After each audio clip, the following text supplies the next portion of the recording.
You guys haven't scored. Sorry. Maybe we should start with a question. No, please. Well, although it was a win, it was a frustrating afternoon, I think, for the sideline.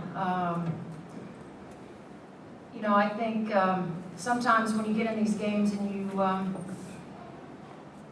settle in and you get a lead, there's always the concern on our end that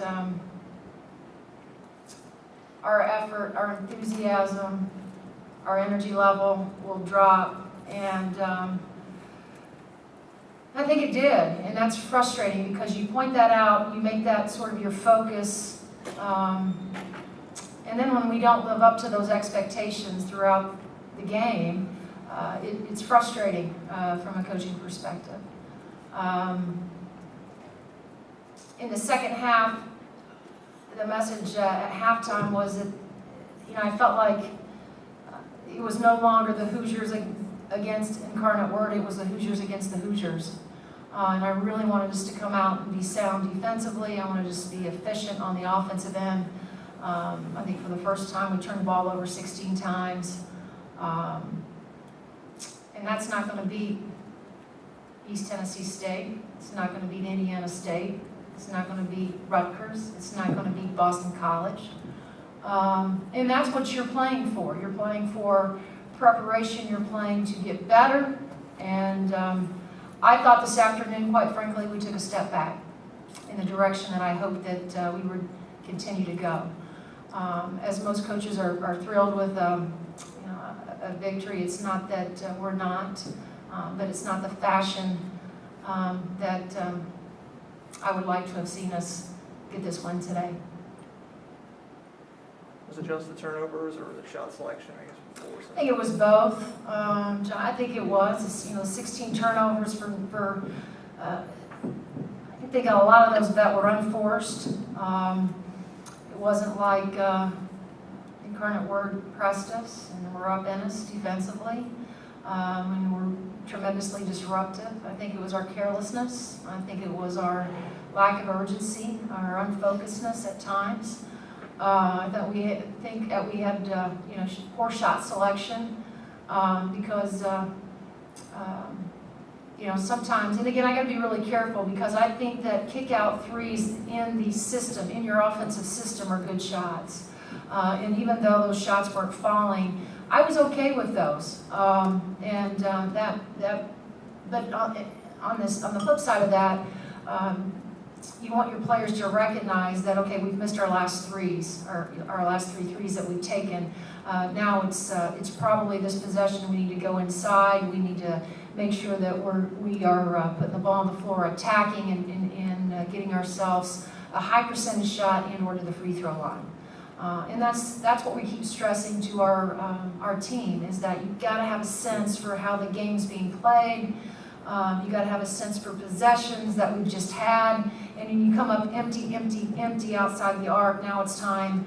Okay, let's go inside. Let's attack. Let's get ourselves to the free throw line. We're 4 games into it. Maybe we just have to continue to emphasize that. That they understand the importance of that. Because it was a little bit frustrating, but I thought some of our threes were right in our offensive system, and that's where I got to be careful. They're not bad shots. I just wish that we probably could have made some better decisions. They kind of had a scoring spurt there in the second half. They did in the second half. Give them credit. They were finally knocking down some open shots that they didn't in the first half. I was still frustrated in the first half. We gave up 7 offensive boards, for the game. Second half, it looks like we only gave up 2, so that was moving in the right direction. Because we felt like, the other nights, giving up 15 offensive boards, something that we can't continue to do.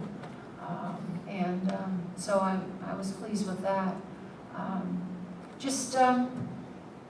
Not pleased with the turnovers, and I thought there was a stretch there in the second half where our lack of leadership right now was not there.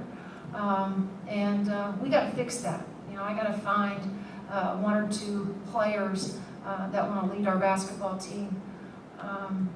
When we face some adversity, we face some of those moments where our shot's not falling, to kind of huddle up the group and coach them on the floor. And so that's what we're still in search of with this young team. You guys haven't scored under 80 all year. Is there a specific number you're looking to get to each game in terms of scoring? We don't have an offensive goal. Never philosophically I've worried about, or I've always worried about scoring, but never really put a number. The only number I put, have always had an expectation for is defensively. And we've hit our defensive goal the last 4 games. You know, we know that this is a group that is skilled, can shoot it, can put points on the board fast. You know, you're still shooting 48%. You look at the stat sheet, you know, what coach in America wouldn't, you know, be pleased with that? It's the other things that perhaps don't show up on this thing that I get concerned about. Lindsay mentioned that they were trying to sort of toughen up physically for the Big Ten. How much of an emphasis are you personally placing on physicality for the team? Well, you know, I think Lindsay probably can speak to that best. I've watched the Big Ten last year, you know, just on TV. I've not faced it personally yet. Obviously, I played in it, played in the Big Ten many moons ago.